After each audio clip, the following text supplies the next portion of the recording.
注意啦，你唔係無緣無故刷到呢條片嘅，通勝提前睇，遇事唔使慌。2026年4月24號，整體嚟講係一個普通嘅日子。雖然係見日，有比較多適宜做嘅事，但都要注意分寸。跟住落嚟，我同大家詳細解讀一下。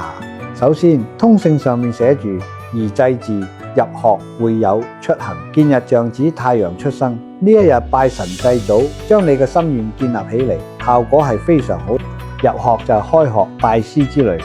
如果你想學習一個知識或者一個技術，呢一日會比較順利進行。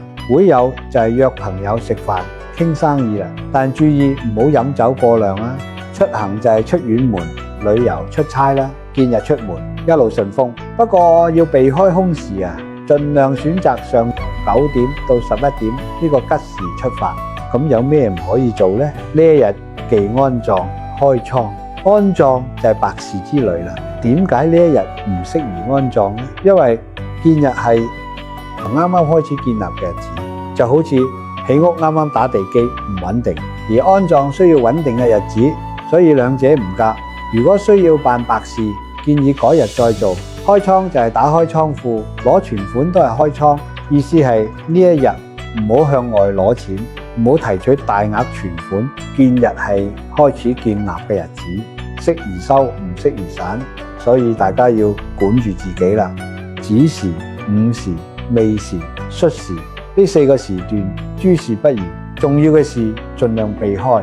同時24號係戊辰日，辰日沖狗，狗仔就大事不宜啦，多多注意休息。